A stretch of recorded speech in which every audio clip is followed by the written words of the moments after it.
Hey folks, welcome to Do Stuff Make Things. Finally finishing the Catio. Last I got my staples, I got my screens, so I'm gonna go take apart the frame real quick and attach those, and then move on to starting to work on the picture frames I'm gonna do. I'm still figuring out how I'm gonna make them. I know basically how I'm gonna make them, but I'm just debating on a couple other things that might involve making a jig or two. Um, but we'll see. Uh, yeah, here we go.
Thank you. I'm really happy with the kickstand. Um, it turned out really well.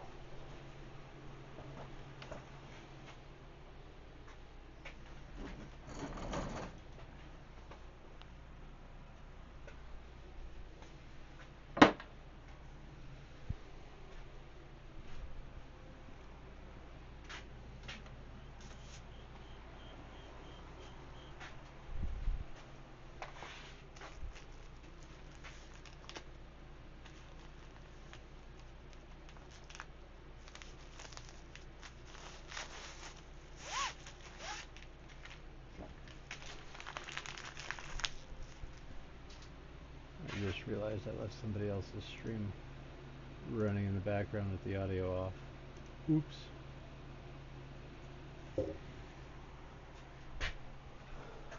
Alright, so I'm going to take a little scrap of wood here and make sure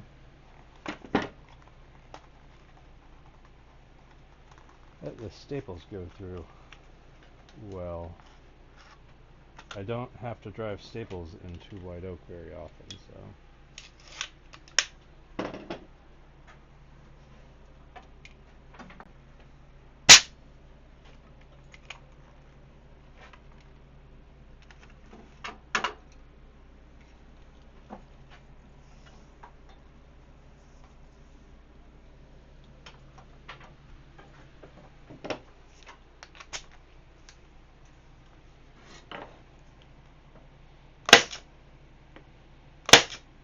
Well,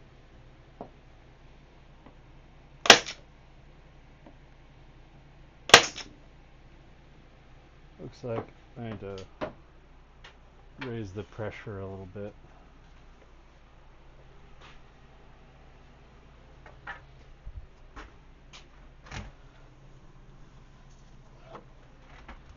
Which is just, you know, a minor ordeal to get to right now.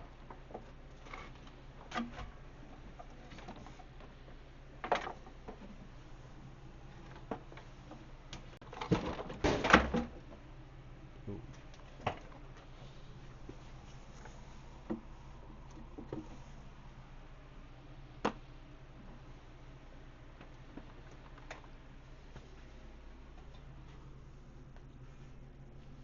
There's my 10 snips.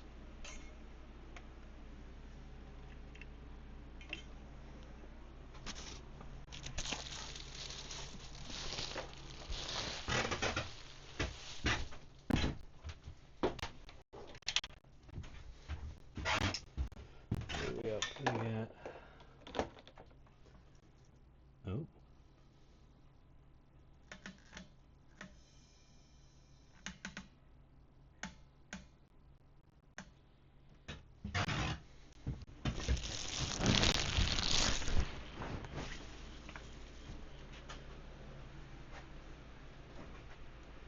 What is my max pressure on this?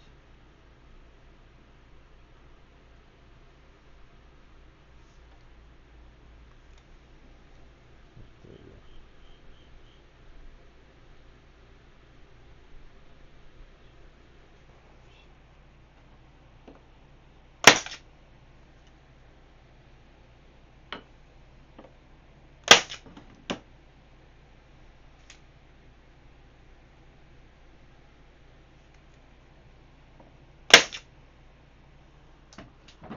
It is not liking that.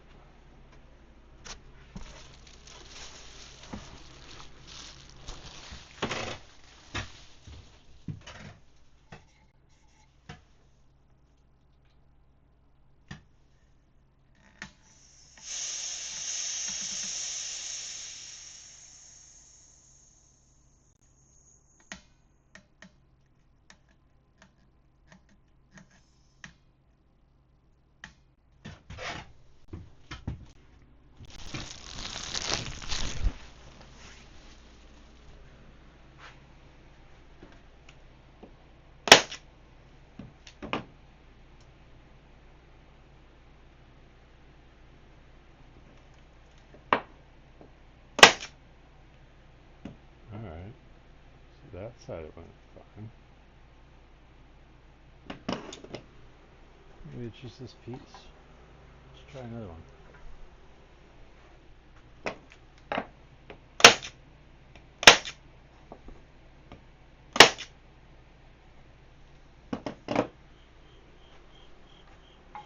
Alright.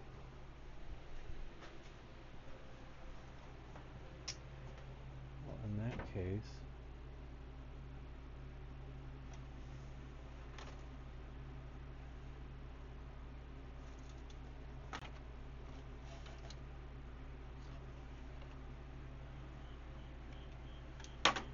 I'm a little worried that regular staples might not go over so well with this.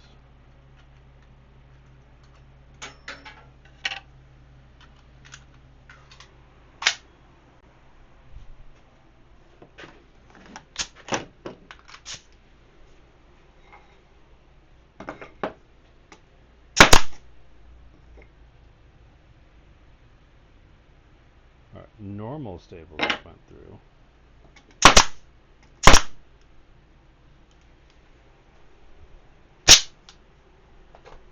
Maybe it was a pressure issue.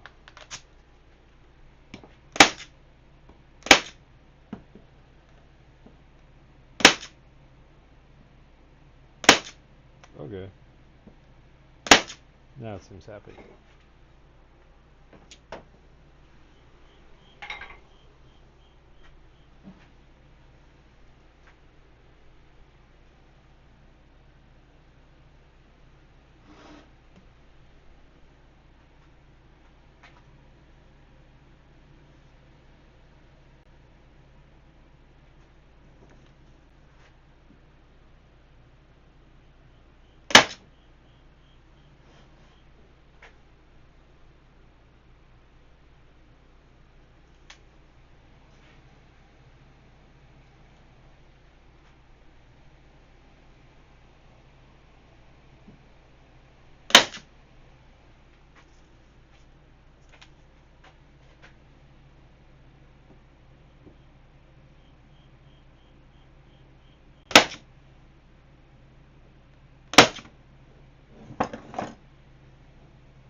Really a mixed bag on these.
course, my ball peen hammer is somewhere inside.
If I could plan it out to be able to hammer on a beat, I would.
try.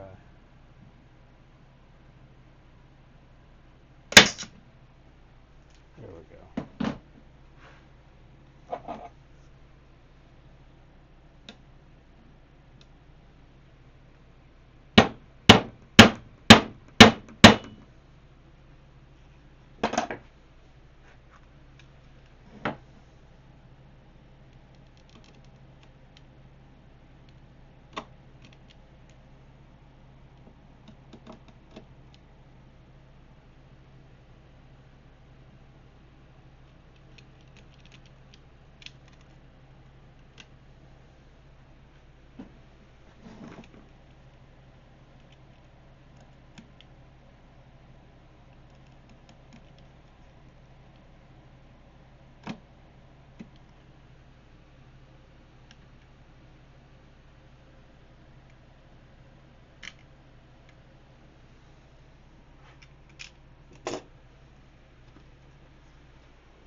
One,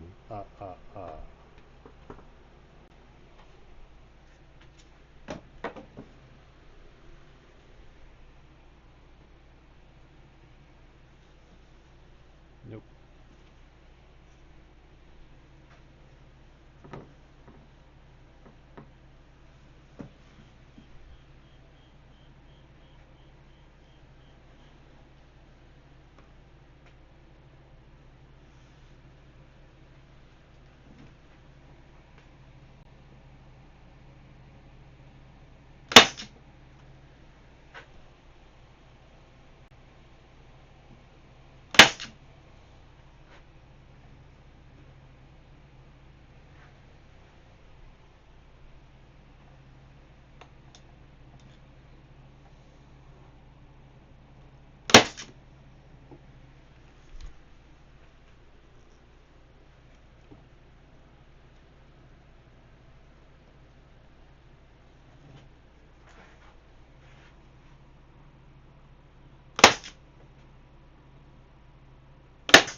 just too small.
Thanks for chiming in, Retinout111. Thank you about uh, the kind words about my workshop.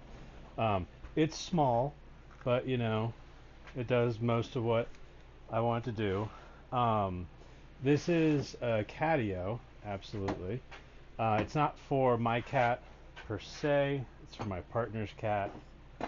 Um, and you might arguably also say that I'm the cat's, not the cat is ours. But yes, I'm rebuilding a catio that we did, that my partner did first, and then I helped rebuild it a couple years ago, and now it's just getting a whole new version with removable screens, so it's easier to maintain in the long term.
New Zealand, eh?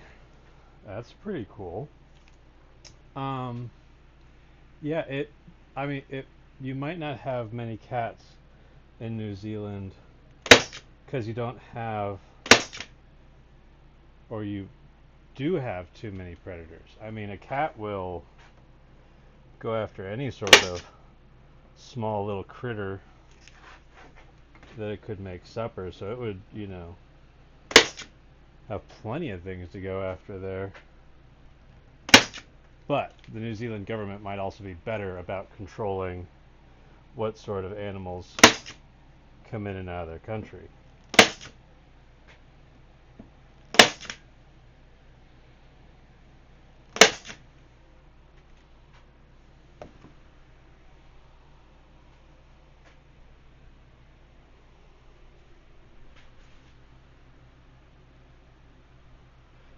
It's because it's an indoor cat, so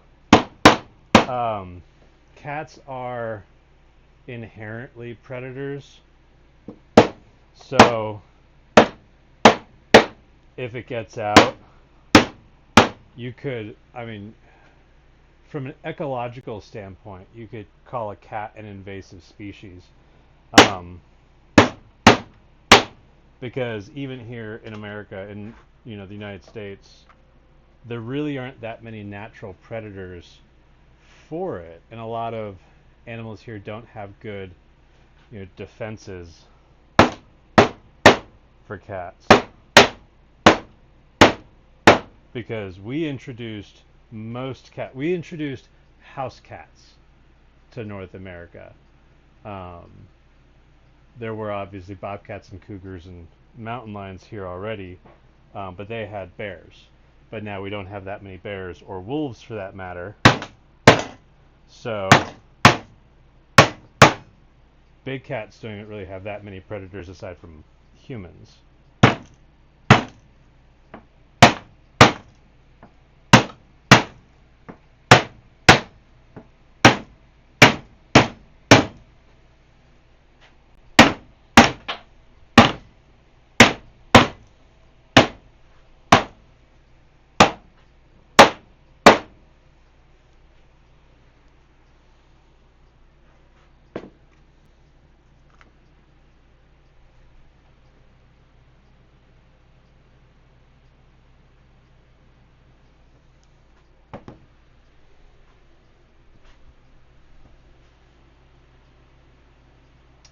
Also very true, industrious designer.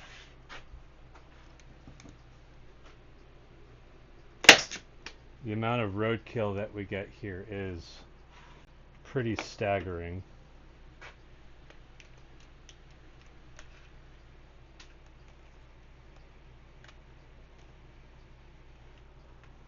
And cats can be pretty effective at decimating a local bird population.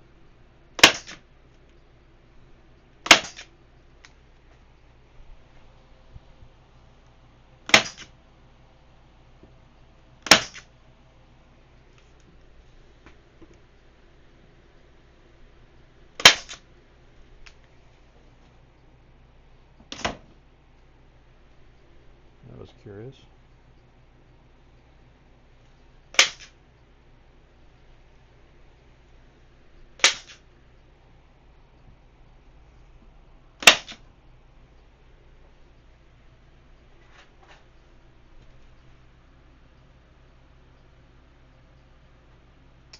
Um, I mean, where I am, coyotes aren't a big problem.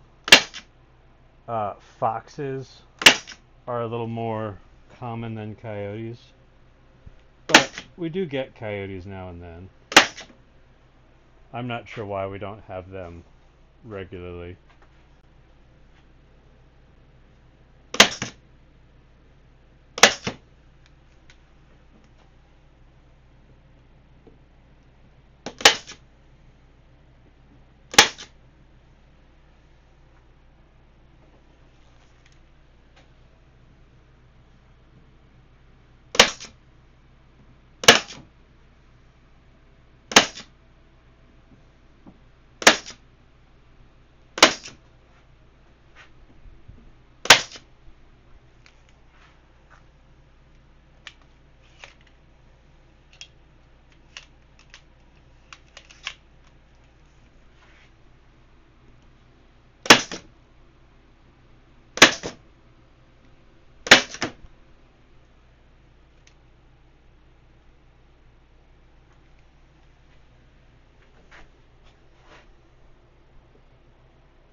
Yeah, so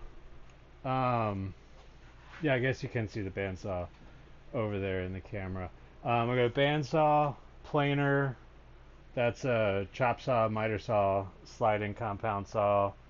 Um, Covered in junk over here is the router table, the dust collector, air filtration, my big lathe.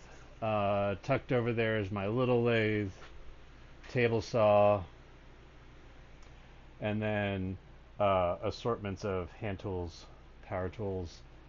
In the back, I also have a small bandsaw, arc welder uh, that needs some restoration work done to it, and most of my lathe tools are back there right now because I can't move a bunch of stuff around when that big work cart's out here.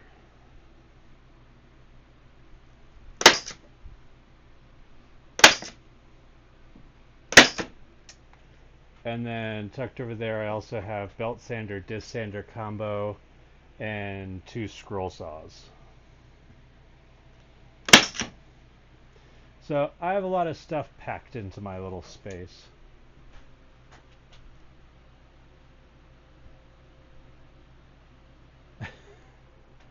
Well, it's things that I haven't put away is why I'm calling it junk, because it's some of it's out because I've been needing to get to it periodically, um, and some of it's out because I just haven't been bothered to put it away yet.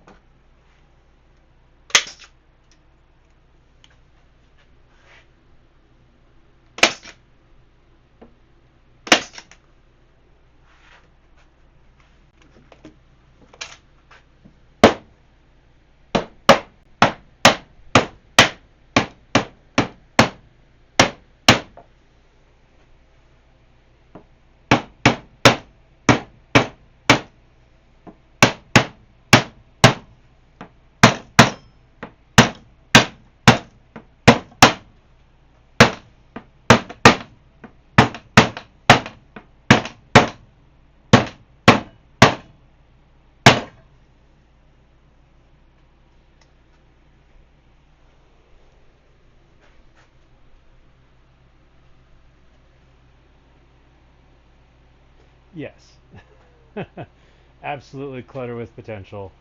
Most of my clutter is either tools or materials from a project or for a project, and then lots and lots of wood.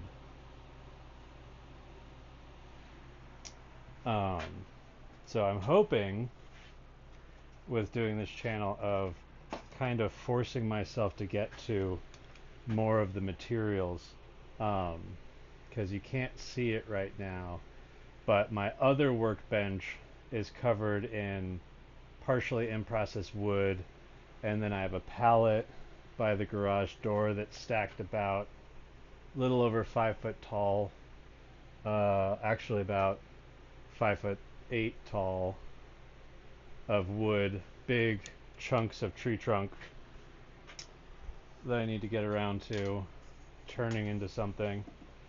And then in the shed that's attached to my garage, there's another couple 100 pounds of wood. And then outside on pallets is another 1,000 or 2 pounds of wood. I literally have over a metric ton of wood from trees that have been either naturally felled or they got cut down because they were sick or had storm damage, um, things like that.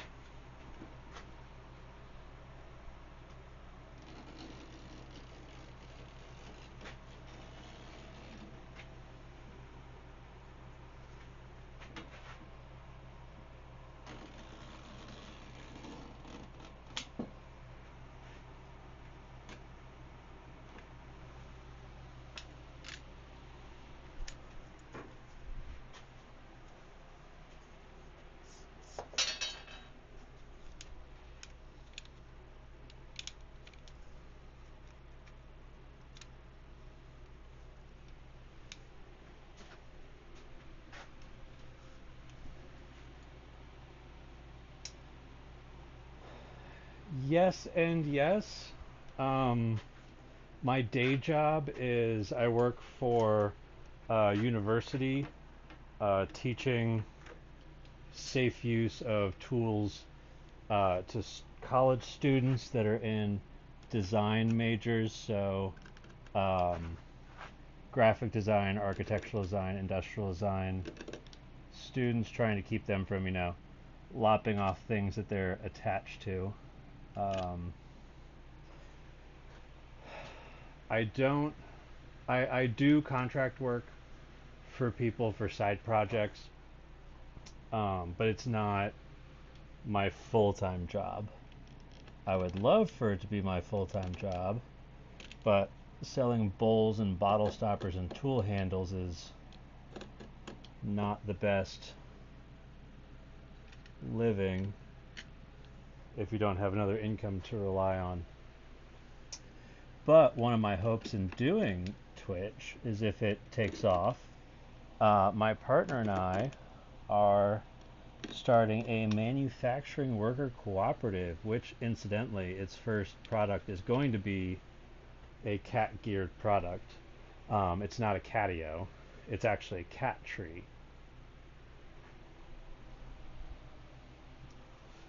Um, and it's a cat tree that doesn't have any external hardware or little Allen wrenches to lose. There's no exposed plastics. The covers are removable. It's made from relatively locally sourced wood that does not use urea-derived formaldehyde adhesives, which is great because formaldehyde's not super healthy for humans, so it's almost certainly not good for cats and other small animals. The cat tree also doesn't require any tools to rearrange. Everything is gravity friction fit, and everything is built on itself in a way that it can be changed as you like, or scaled up or scaled down. It's called the Leaf Tree, and we actually have a website for it, leaftree.co. And once I get this stuff done and get stuff on my online store, I'm going to start making those here in the shop, and probably also start selling those online from that shop. I just joined a like an Etsy alternative online storefront that is a cooperative. So it's called Artisans Cooperative, or artisans.coop, C-O-O-P. So I'm going to start putting my woodworking on that. It's a relatively new co-op. It's only, I think they did their incubation in 2022, and they started selling stuff June a year ago, so they've really only been selling for a little over a year and in existence for 2 years. So I'm really excited to be part of that in its early stages here.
I mean, that's a good point. But one of the reasons why I started, thinking about this cat tree project is because, like, I have a bunch of friends who have cats. Um, a couple of them do fosters and rescues, and looking at a lot of the cat furniture out there, we don't think about its impact and potential health implications on ourselves, let alone the animal. So I wanted to come up with something that was affordable, that could be, catered and tailored to the use case and the user without, sacrificing health or potential health. Most cat trees out there are made elsewhere, and we don't have any sort of tracking or um, understanding of the supply chain of what's being used in the manufacture. Up until recently, particle board, which most pet furniture and a lot of people furniture was made out of, had no regulation around it as to how it was made.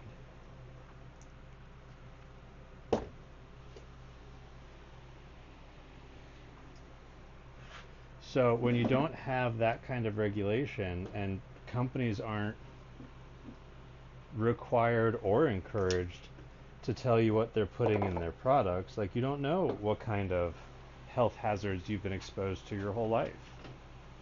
It's kind of a scary thought, actually.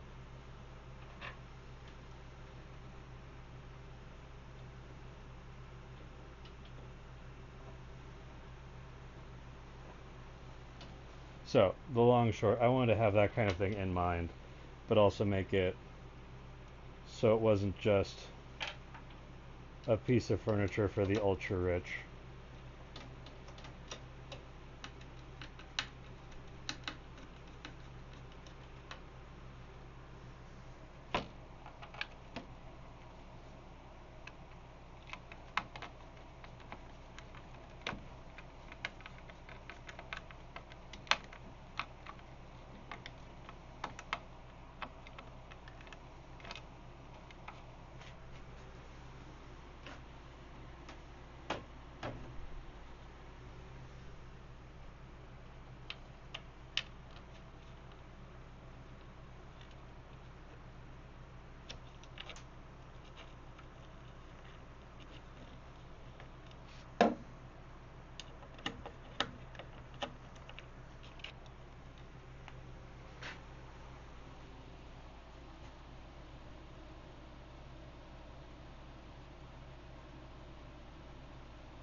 Well, I don't think we're going to have too much of a problem scaling uh, too much too fast, since we're, oops, trying to start small with it. Um, or we are starting small because we don't have a proven record of selling them. So getting startup funds for the equipment is not super easy. hence why I'm here.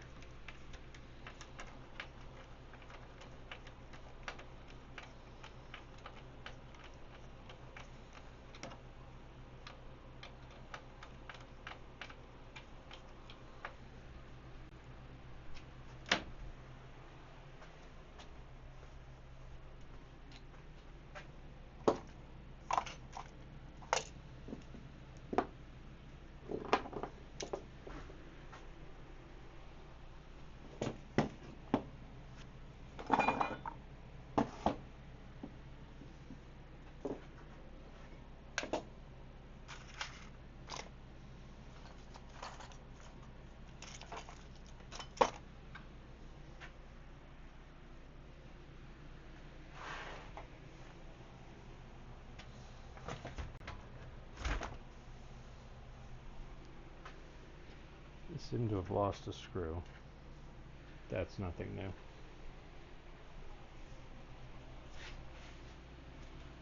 Oh, yes. That is 100% part of the issue. The drive of consumerism, wanting to meet the demand and provide the supply no matter what the cost.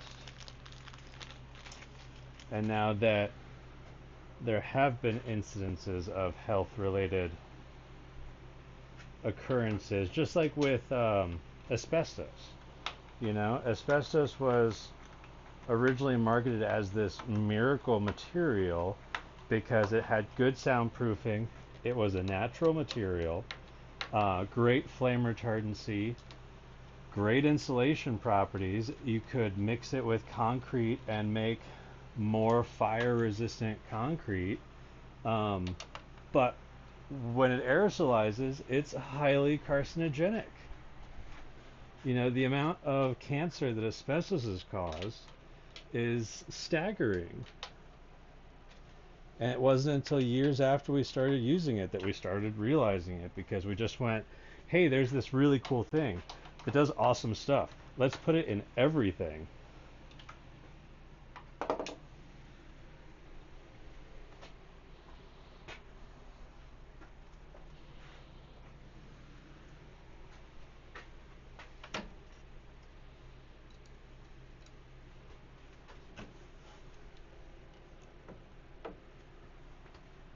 All right. All that's left to do with this is take it to its home and install it, which I'm not doing tonight because it's not here. So I'm just going to leave the sides on for now. When I transport it, I'll take all the sides off to save a little weight, because the deck is not super light. Ipe is a rather dense wood. Yeah, we're still trying to get rid of it here also. There are, abatement efforts, as they call it, to try and get it out of places, but a lot of times the amount of work that it would take to remove the asbestos is, a building would essentially have to be sealed in like a giant plastic tent and tear down the building and mix it all with something else to make it inert and then dispose of it from there. So a lot of times, like at the university that I work at, there are areas where abatement was unrealistic, so what they've done is they've just sealed off what was used, what was made with asbestos. And with our government, that's deemed appropriate method of abatement. I can't say that I entirely agree with that, but I understand from a cost standpoint that it could be very expensive if you have a building constructed in the 1930s that is full of asbestos that you don't want to just tear it down because now it's historic. So you just seal it all up and tell people not to poke that wall or lick it. Yeah. A lot of old linoleum tiles also had asbestos in them, for the exact same reason, because they're slow burn.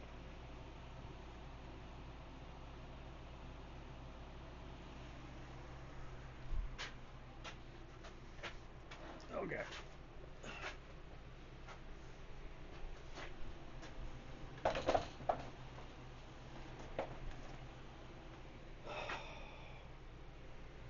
I'm so excited to be done with that. This is the 11th stream with it. Now, granted, I usually only stream for an hour and a half to 2.5 hours in general, because a lot of times I can't get out here until it's nighttime here.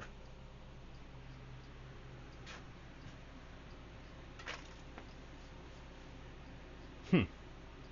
Yeah, I'm sure there's a fair bit of burying that goes on here that nobody hears about. Yes. Um, I'm very happy with this way this turned out. I used locally sourced white oak for it, which is, really nice stuff. But with doing the screens, the strength of the grain is so wild with it that there are areas where I was trying to put staples in that the fabric staples weren't strong enough to penetrate it. Um, but yeah, I think it's turned out really well. I'm very happy with it. And now I can do a little reset and put everything away that doesn't need to be out now.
Well, thanks for stopping by. Feel free to follow and check back in. Um, the next project I'm about to do is a surprise gift for a friend who's an author. A colleague of mine at work is a illustrator, and he made a new cover for one of the books my friend wrote. So I'm going to make a fitting frame for it. And then my partner got a certificate in cooperative business management. Um, so I'm making a frame for that certificate and for one of their cohort as well. That stays there. And then after that, I've got 22 bowls in my air kiln, which is not fancy. The air kiln is just a stand-up freezer that I put some fans and a heating element in and drilled some holes in it so I can regulate the heat and moisture and airflow of it. So once I get the frames done, the bowls are next, and I can start working on the other giant pile. Just to give you an idea, let me see if I can turn this around real quick.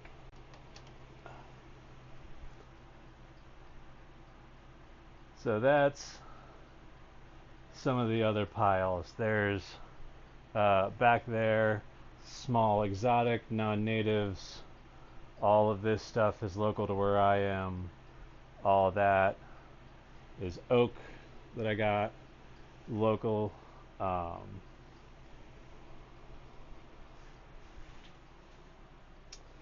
so that's figuring out what to do with all that is long-term project.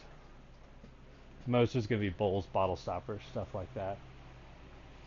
It's a, like I said, I have over a metric ton of wood kicking around here, like over 2,200 pounds.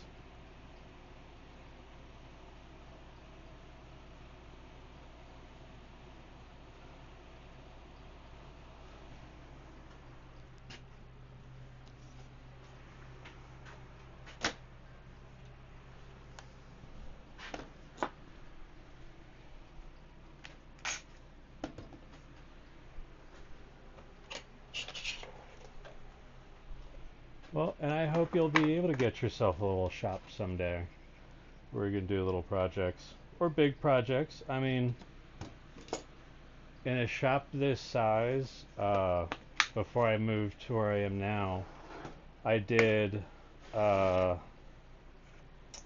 a custom wall project for somebody that they wanted to have mobile walls that could be easily disassembled and flat packed for shipping and relocating. And so I had my little shop before this one just packed to the gills with wood and steel and stuff to make those happen. So it's really the key to having a functional small shop is having as many things be modular as you can. Like really, I think aside from, I mean, my toolboxes are even modular. I have some shelves. Some of the shelving units are not modular, and my lathe is not easily moved. Pretty much everything else in my shop is on wheels. Sometimes it takes a bit to move everything around, but I can do it.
There it is.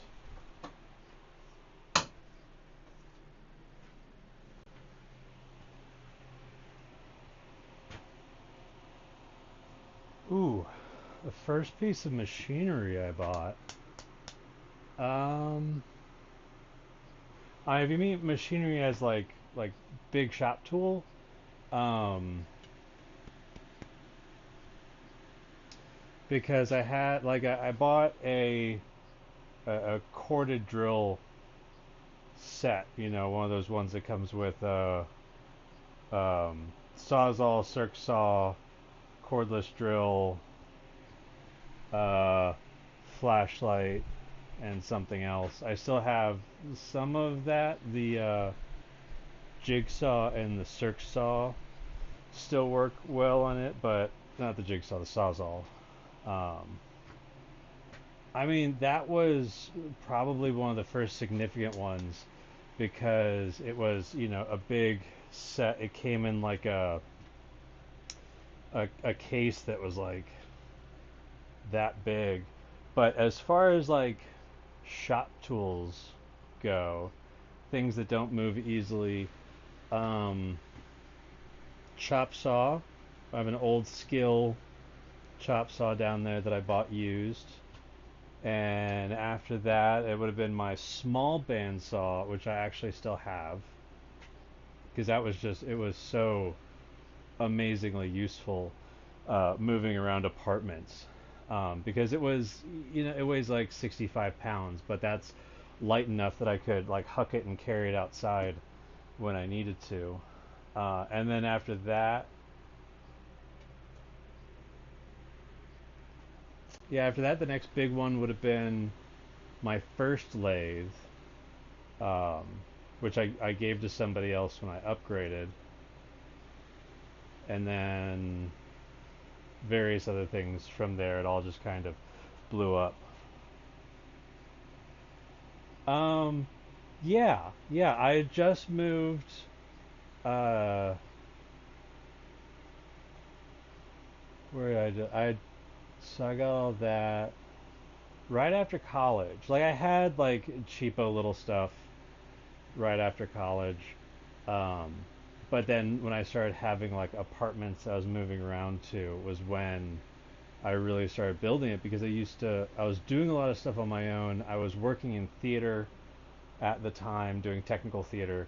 So I was doing lighting, hanging lights, designing lights, building scenery, building props for various productions of various places. So having a degree of my own tools was important, but I really didn't need big tools for a while because when I was working in shops, they had all the big tools. So I just needed little stuff to have on site with me. And it wasn't until I started living places where I had like a basement that I could work on stuff, or a tool shed out back, or a garage like I have now. That I mean, this is definitely the biggest personal shop that I've had solely dedicated to woodworking. I did have a bigger shop, but it was for a lighting rental company that I had for a few years. But yeah, the feeling when I first started buying stuff was really good because I didn't have to rely on other people, and I could just do something and not have to borrow a tool from somebody else or go to a shop, somebody else's shop. Um, so okay, so they literally just printed this on regular paper. So it's 8.5 by 11, and oh,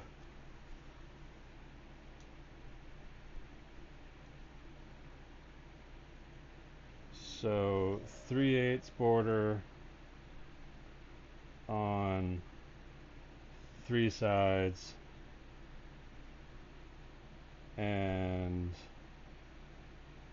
7/16 border on the fourth side. So that's fun and irregular. So I will make that slightly bigger and then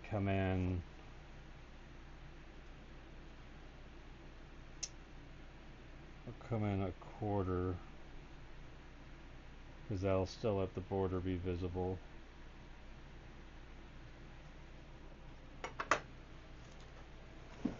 So I've got 8.5 by 11. So that means my hole is going to be 8 by 10.5. And I'm going to do a 2-inch border on it, or 2-inch frame. So that means I'm going to be 10 by 12.5. So it'll be 12.5 inches wide.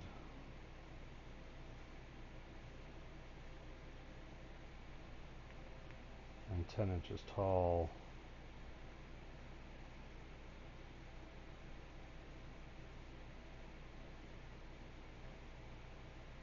Mitered corners so that our inside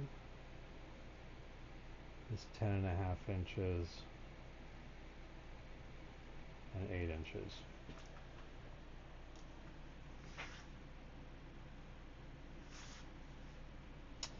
And then in the bottom, because it came with this little name tag thing, I'm going to do a little cutout for that, which is 1.75 inches by 1/2 inch.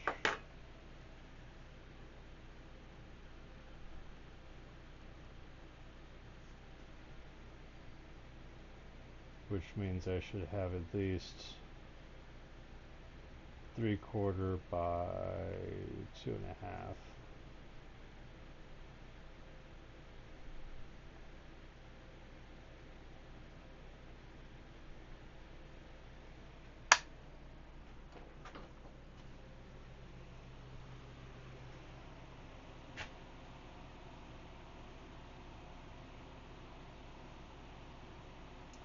I mean, yeah,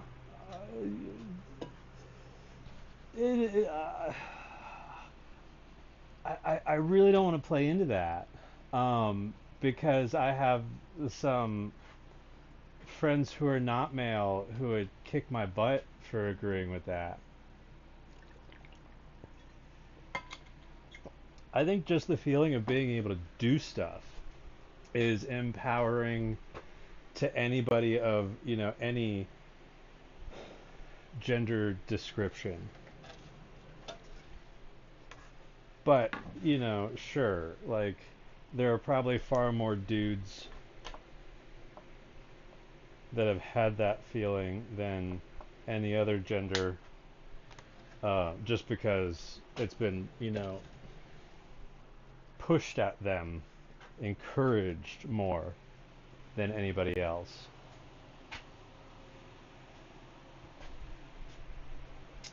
So right now I'm looking for some varying thickness materials so I can see how strong that magnet is, so I know how far I have to cut into the frame for it to be able to stick.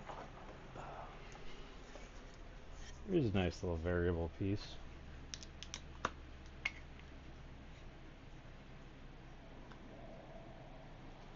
Alright.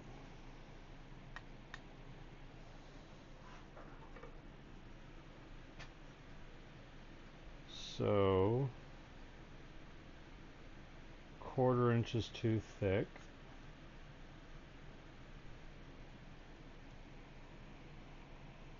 Or sorry, 3/8 is too thick. Might work on 1/4 inch.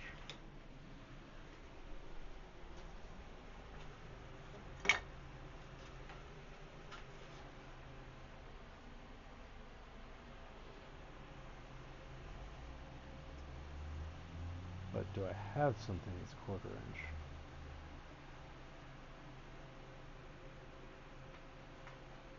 Ooh, I'm gonna need those anyway.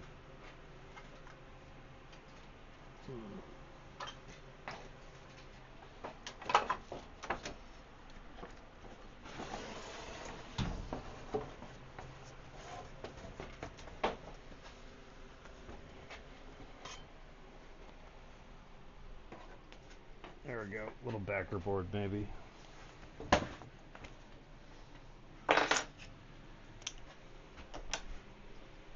Alright, 1/8 inch it does pretty well. I feel like I should probably err on that side because that's still pretty easy to move.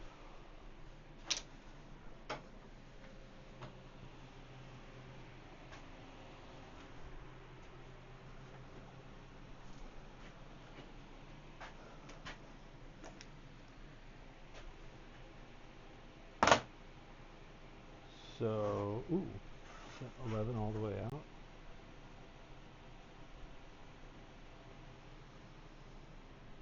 Yeah. almost. Get to 11, right about in there.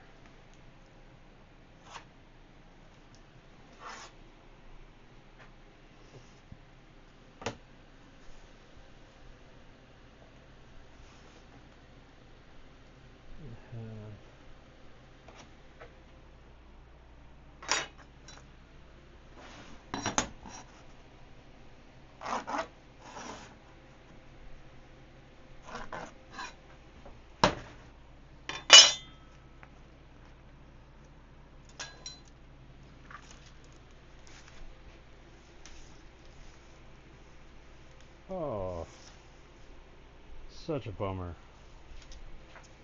I was so close to getting that on this.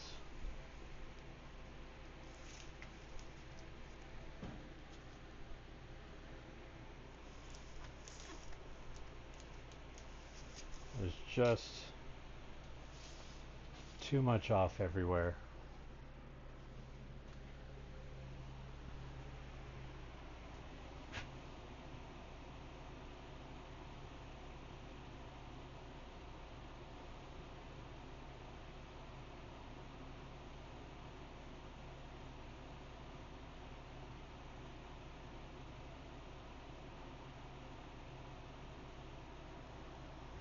Well, industrial designer can tell you their story, but um, you can make bamboo furniture out of straight, using it just like dowels or round stock, or you can get bamboo plywood, or yes, you can use smaller stuff and weaving it.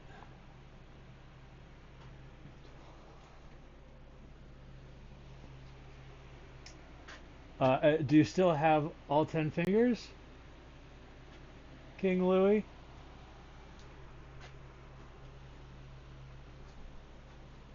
Shopsmith is one of those fun tools that back in the day were, I don't know, the ones I always ran across in the wild were, calling them frightening isn't doesn't even do it justice. They were some of the scariest machines that I'd ever run across, because normally they were so poorly kept because they were so cheap for people to get. They'd throw them in like sheds and put them under tarps. I'm glad you've gotten off lightly with your Shopsmith. They're actually, have you seen they're reissuing the Shopsmith? They've come out with a new one that, I hate to admit it, but it actually looks really slick.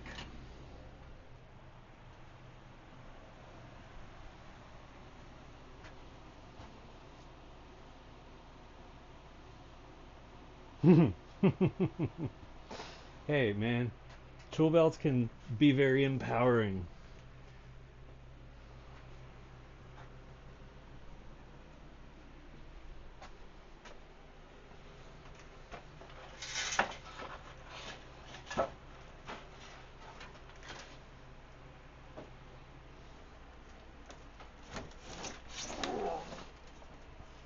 Here we go.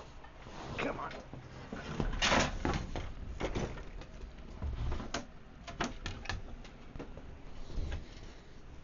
Alright, that'll be for the big one. And then, alright, I'll hold off on that.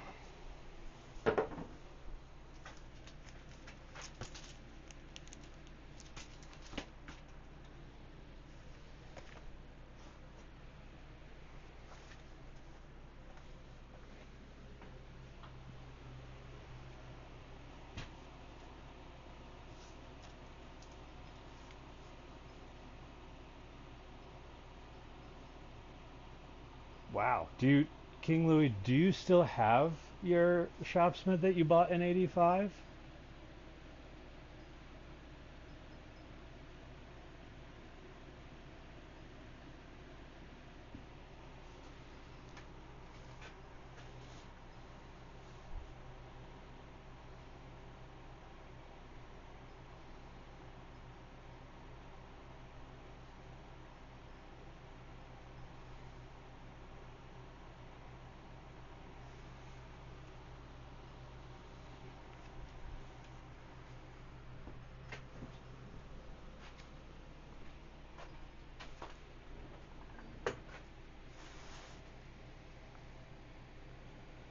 So I'm going to make 3 of these frames. So I'm going to have the 12.5 by 2. I need 6 of those. And then 2 by 10. I need 6 of those. And then I think what I want to do is see if I have some nice looking dark wood and do a spline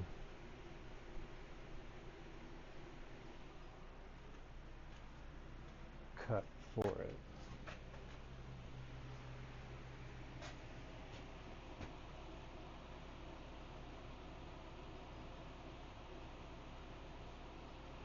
I'm glad to hear that you're still using your shopsmith. I've seen so many that have gone the way of the scrap heaps. Um, but yeah,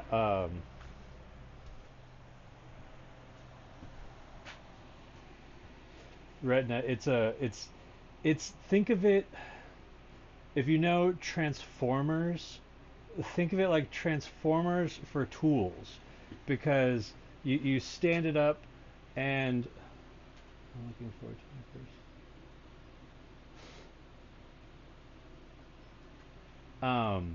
The shops like you got your A positions, like your table saw for it, and then you can flip it up and move the motor, and it's got the bandsaw, and I think you flip it again and it's your drill press, and then you flip it another way and you've got a disc sander on it. It's the concept of it was absolutely revolutionary, but the practical reality of it is that it was a little more complicated than the average consumers that it was being marketed to. So it didn't have as prolific of a life as it could have. But I'm interested to see the new one and what it turns into. Oh, that's a nice little piece.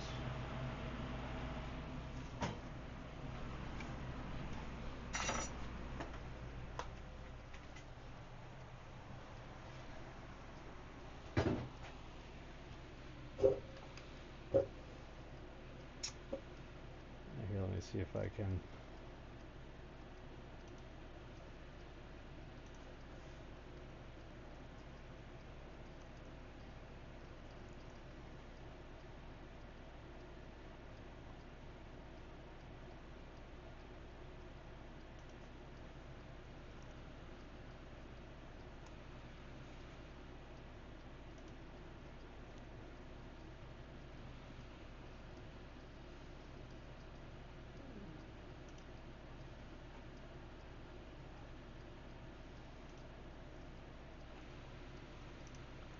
I mean, here you go.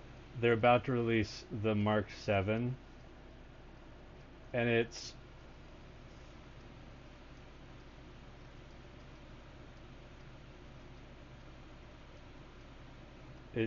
their marketing for the new shops. Mark 7 is quite good, but it looks like they kept a lot of the same form factors. I'm just hoping they've improved the insides of stuff, because I know um, the motors and the tightening screws were a big problem.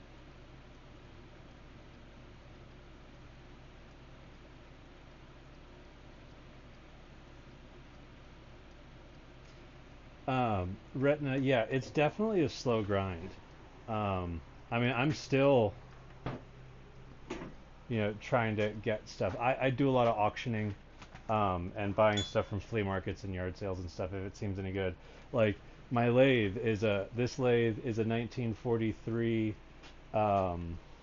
Crescent manufacturing lathe that I got from somebody on Craigslist.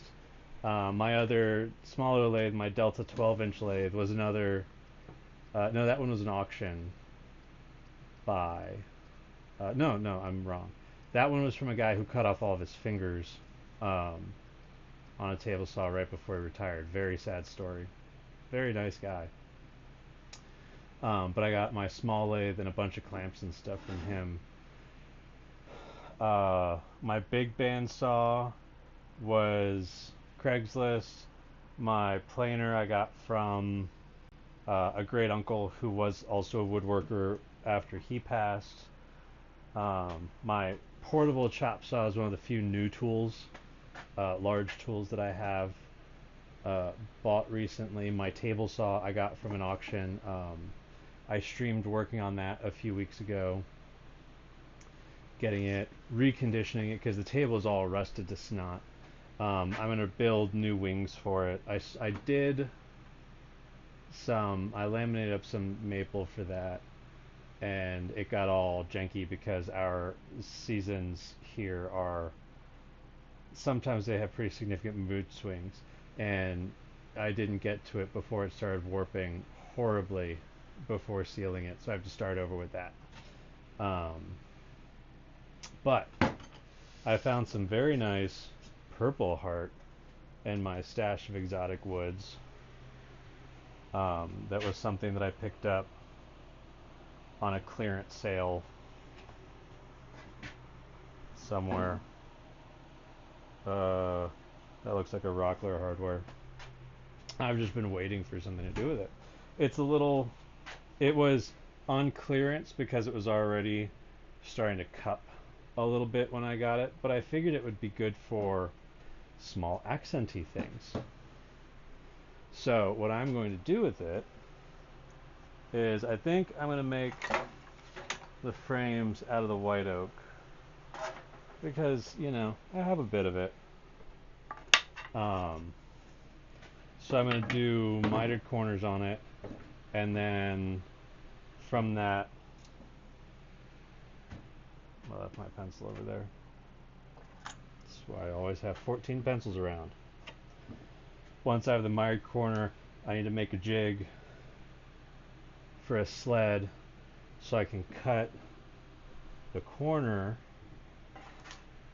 so I can cut like that much of the corner out, and then rip a small piece of this that'll go in that slot, which will help make it stronger, help hold it together, and also look really nice.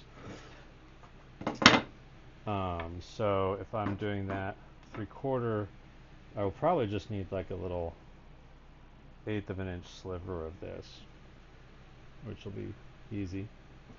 Yeah, you can see how much this thing wobbles on my table here. That's fun. And I'll cut the channel in for that. For the big one, I'm not going to show this picture until it's done.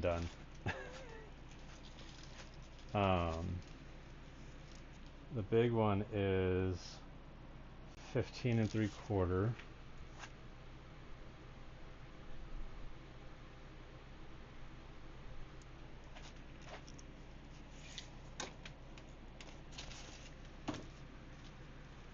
By, what kind of cockamamie measurements are these? 19 7/8.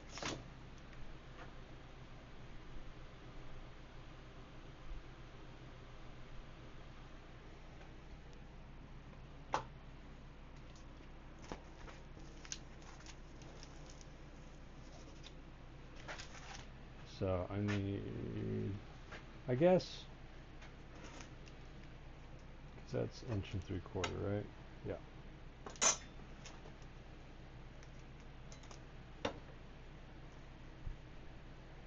I really make that 2-inch frame, it'll look pretty good too.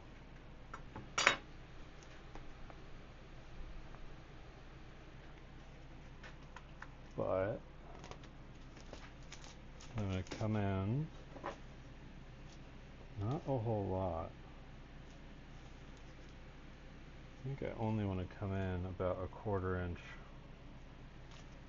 on each side of this one.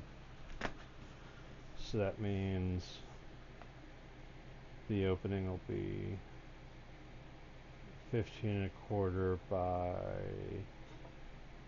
19 3/8.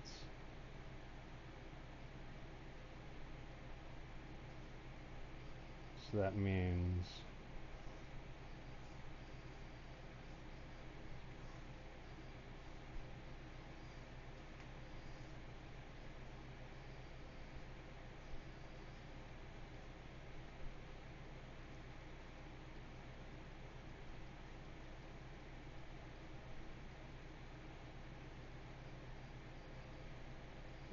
quarter.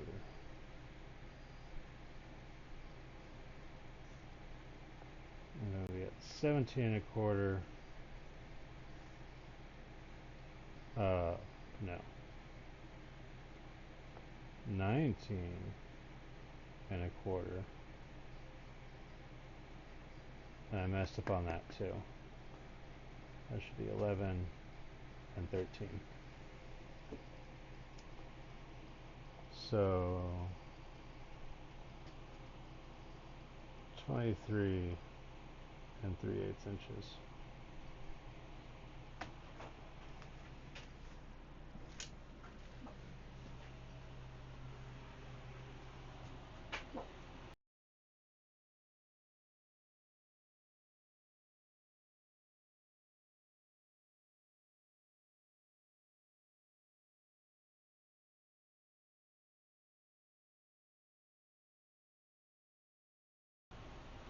Yeah, I mean, on Industrious Designers Points, a lot of tools are not being made as hardy anymore. There are a few out there that are still doing great things, but if you start looking at, I don't want to say the pedigree, um, but if you follow the money, like you look at companies like DeWalt, which is everywhere. DeWalt does multiple tiers of tools that you only know about by like deep diving into what their model codes mean, because their model codes tell you, you know, whether it's got, you know, a certain kind of brush or it's brushless, or if it's got a metal motor versus a plastic motor housing, or you know, if the amp hours on the battery are tested for 100 hours versus 1,000 hours.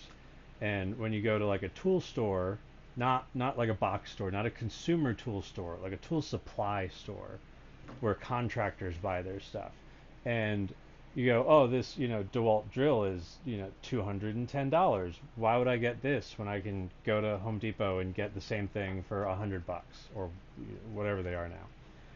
And it's because there's a vast quality difference. But the company that owns DeWalt also owns a bunch of other tool companies. The company that owns Powermatic is the same company that owns Jet. So it's, you know, there's been so much consolidating that there's essentially like 5 tool companies that own everything, um, which is, you know, depressing. And there's like, that's not conspiracy theory, that's just fact. Like you can find all of these things. They're out there. Okay, that's starting to sound a little tin hatty. Um, most of these companies are not quiet about who owns them. They're not screaming it from the top of the lungs, but you can find them. They're usually a division of someone so and so, which is then sometimes a division of somebody else, and it keeps going on and on. But people just want to make money. I just want to make stuff. I want to make stuff that people are gonna like. But that's just me. So yeah, I'm gonna need to get down some wood, and I can't really do much with this until I get the catio out of here. So I've got my plan. I don't know how well you can see this. Let me come over here and we can talk. You still might not be able to see it very well. So for the smaller frames, it's gonna be 8 inches by 10.5 inches on the opening, which means it's going to be, I still messed that up, 12 inches by 14.5 inches,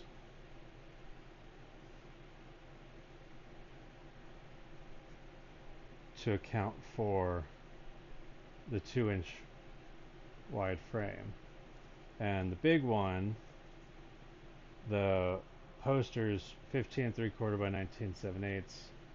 So I'm going to come in a quarter on each side from that. So it'll be 15 1/4 by 19 3/8. 15 1/4, sorry, by 19 3/8. So then 19 1/4 by 23 3/8 for the outside. The big one is going to get painted and carved. I'm going to do some stuff related to the book that it's about. I'm glad that you like to make stuff, King Louis. More people need to like to make stuff.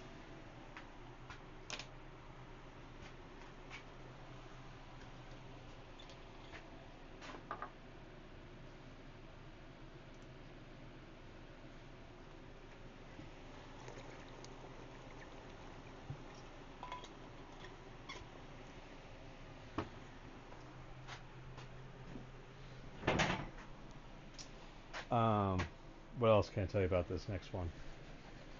So I'm going to do masonite for the backer board because it's pretty stiff and not super heavyweight. I've got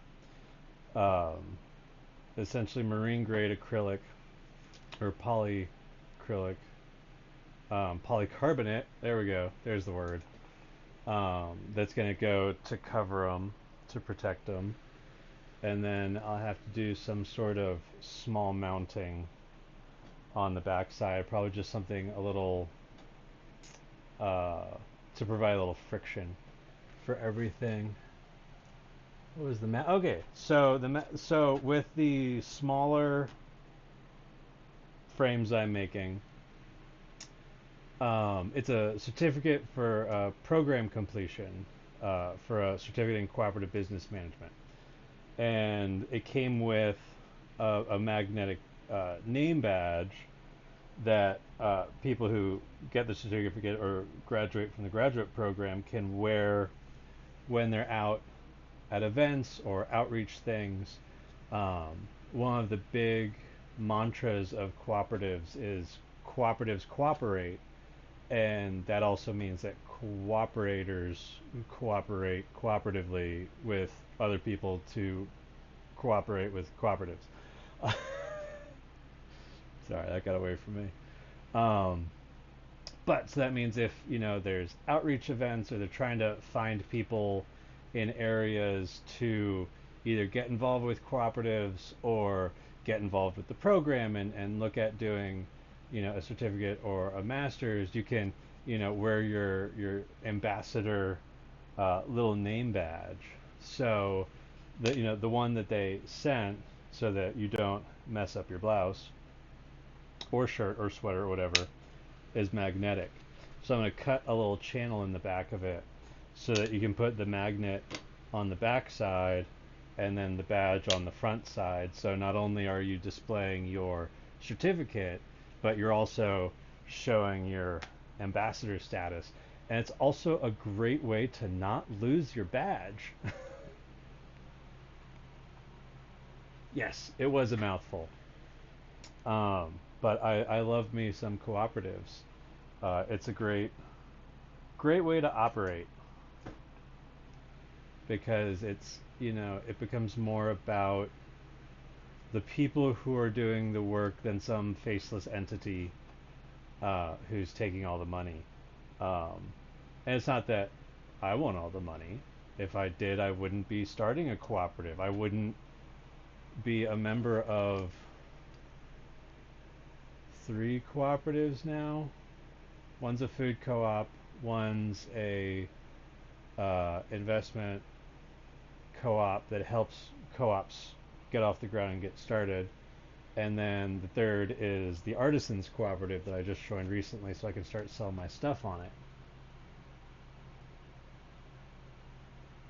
Yeah, it is a nice little bit of custom safekeeping. So I'm going to make 3 of those.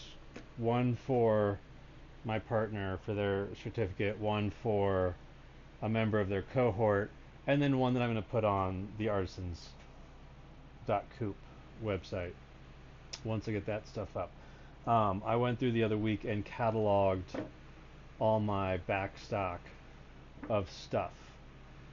Bowls, bottle stoppers, pen nib holders, a couple small plates, so I can hopefully find people that are interested in that and get that out the door so that I can get the new bowls finished and get those up on the site.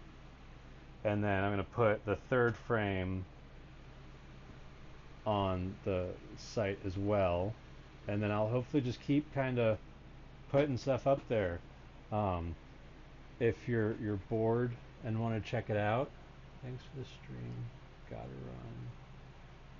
Well, thanks for stopping in, Retina 111. I really appreciated your comments and questions. It's nice to have somebody to actually interact with instead of just talking to myself.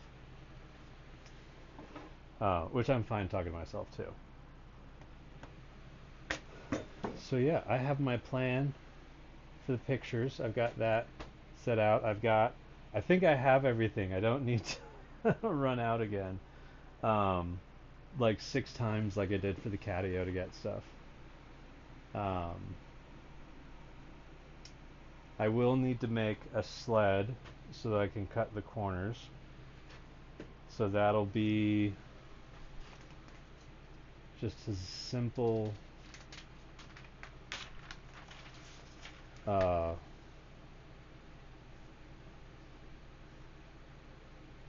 I don't think I'll miter that. I think I'll do that straight on 45s with a chock-a-block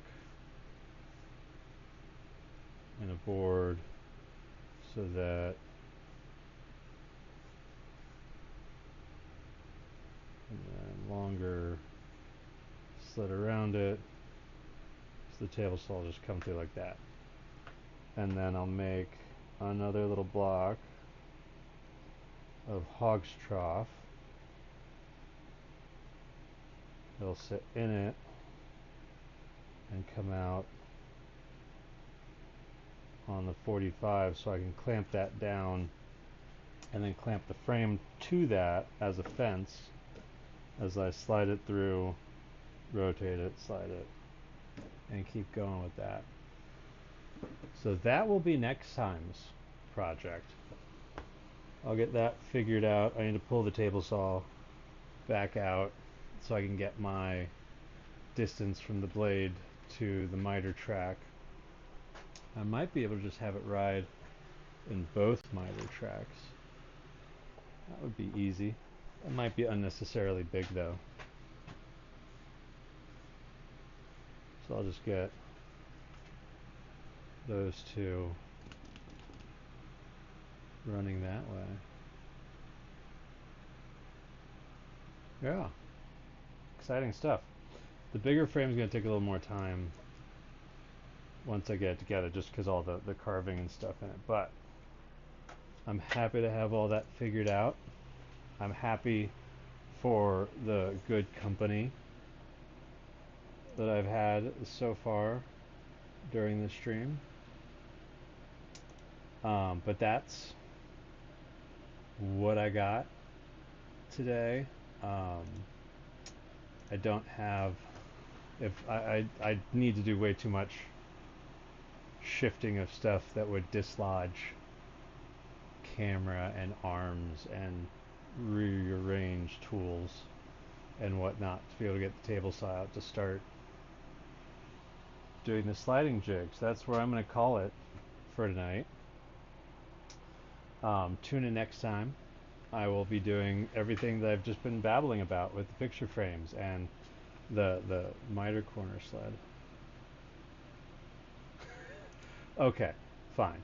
I don't know you well enough to say that you are definitely good company, but you have been pleasant company in this environment. So if you are a raving lunatic, great job. You are hiding it well.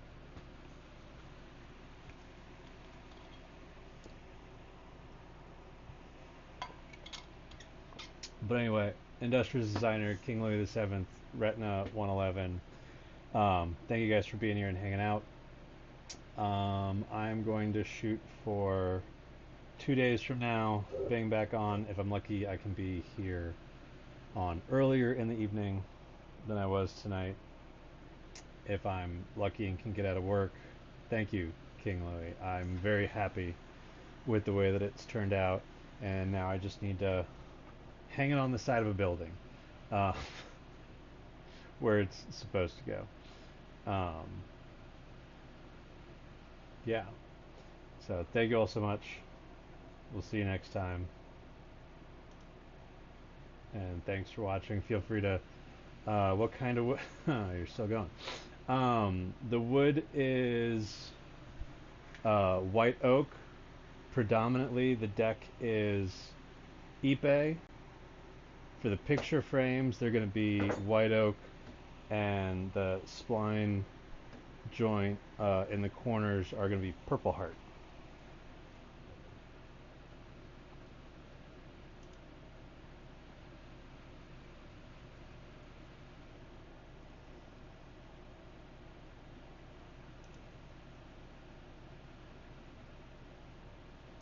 Cool. Thanks again. Tune in next time. We'll see you in a few days.